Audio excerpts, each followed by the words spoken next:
Hello friends, कैसे हैं आप सभी। स्वागत है आपका हमारे YouTube channel SR study points में। आज हम सीटेट में हिंदी के प्रश्नों को करने वाले हैं। इसमें कुछ प्रश्न व्याकरण के रहेंगे और कुछ पेडागॉजी से रिलेटेड रहेंगे। तो चलिए क्लास को शुरू करते हैं।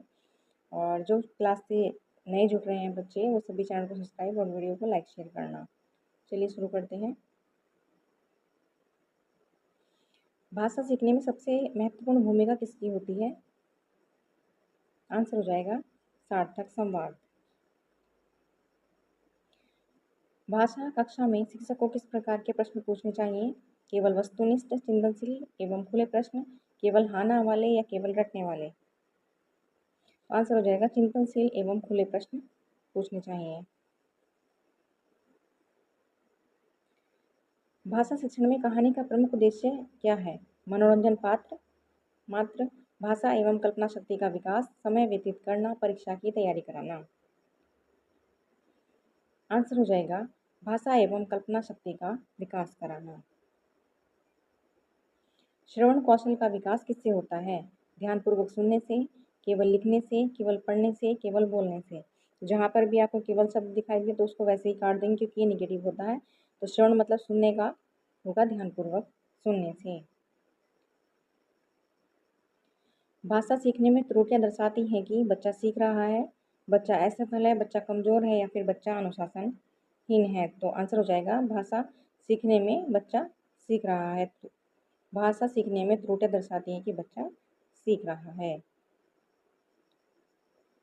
भाषा शिक्षण में सबसे प्रभावी मूल्यांकन है सतत एवं व्यापक मूल्यांकन, केवल वार्षिक, केवल मौखिक या फिर केवल लिखित? तो आंसर हो जाएगा सतत एवं व्यापक मूल्यांकन। प्राथमिक स्तर पर व्याकरण पढ़ाने का सर्वोत्तम तरीका क्या है? तो नियम रटवाना, भाषा के प्रयोग के माध्यम से, दंड देकर या केवल अभ्यास पुस्तिका से? तो भाषा के प्रयोग के माध्यम से।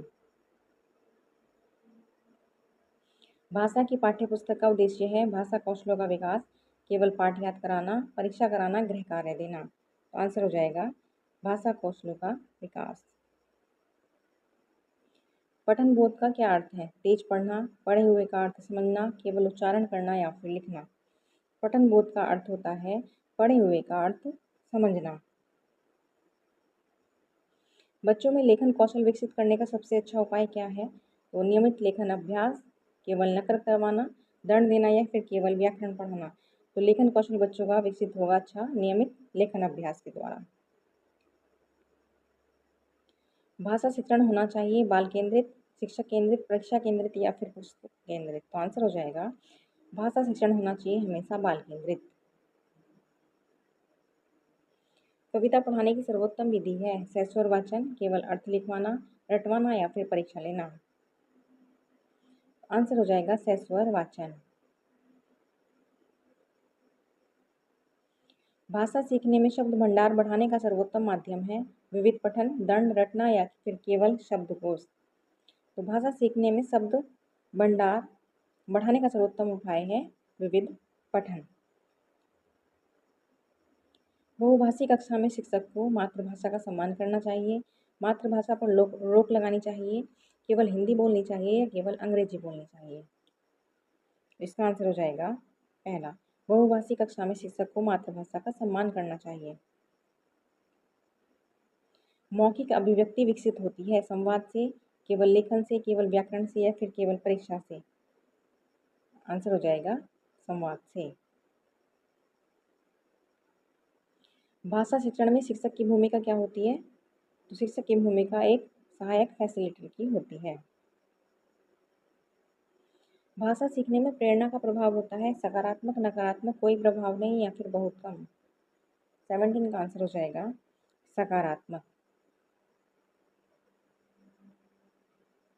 रचनात्मक लेखन विकसित होता है स्वतंत्र अभिव्यक्ति से, रटने से, दंड से या फिर नकल से? तो रचनात्मक लेखन विकसित होता है स्वतंत्र अभिव्यक्ति से। भाषा शिक्षण में चित्रों का उपयोग सीखने को सरल बनाता है, समय नष्ट करता है, आवश्यक नहीं है, केवल सजावट के लिए? तो भाषा शिक्षण में चित्रों का उपयोग सीखने को सरल बनाता है। नेक्स्ट हो जाएगा पठन कौशल विकसित करने के लिए सर्वोत्तम गतिविधि है कहानी पढ़कर चर्चा करना, केवल प्रश्न हल कराना, केवल शब्द रटाना या केवल व्याकरण पढ़ाना? तो आंसर हो जाएगा पठन कौशल विकसित करने के लिए कहानी पढ़कर चर्चा करना। भाषा के 4 मूल कौशल कौन कौन से हैं? आंसर हो जाएगा सुनना, बोलना, पढ़ना और लिखना। LSRW। श्रुतुलेख का मुख्य उद्देश्य क्या है? तो श्रुतुलेख का मुख्य उद्देश्य है श्रवण एवं लेखन कौशल का विकास करना। भाषा अर्जन मुख्यतः होता है, तो भाषा अर्जन मुख्यतः प्राकृतिक वातावरण में होता है, केवल नहीं। नेक्स्ट, भाषा शिक्षण में समूह कार्य का उद्देश्य क्या है? तो समूह का मतलब होता है सहयोगात्मक अधिगम। सतत मूल्यांकन का उद्देश्य है सीखने में सुधार करना, ना कि केवल अंक देना, रैंक बनाना या फिर परीक्षा लेना, ये नेगेटिव हो जाएंगे। प्राथमिक स्तर पर गृह कार्य होना चाहिए बहुत रुचिकर एवं सीमित, बहुत अधिक कठिन या फिर केवल लिखित? तो आंसर हो जाएगा फर्स्ट, रुचिकर और सीमित होना चाहिए। हम बहुत कठिन कार्य नहीं दे सकते प्राथमिक लेवल पर। भाषा सीखने का सर्वोत्तम माध्यम क्या है? तो भाषा संवाद के माध्यम से सीखी जाती है, रटना, दंड, परीक्षा ये नहीं होंगे। कहानी सुनने से विकसित होता है, क्या विकसित होता है? शब्द भंडार, कल्पना शक्ति, श्रवण कौशल या फिर उपयुक्त सभी? तो 28 के हो जाएगा, ये सभी विकसित होते हैं। नेक्स्ट है, भाषा कक्षा में प्रश्न पूछने का उद्देश्य क्या है? चिंतन विकसित करना, डर पैदा करना, समय बिताना या फिर केवल अंक देना? तो आंसर हो जाएगा 29 का चिंतन विकसित करना। एंड लास्ट, भाषा शिक्षण में खेल आधारित गतिविधियाँ उपयोगी होती हैं, समय की बर्बादी है, आवश्यक नहीं या फिर अनुचित? तो उपयोगी होती हैं।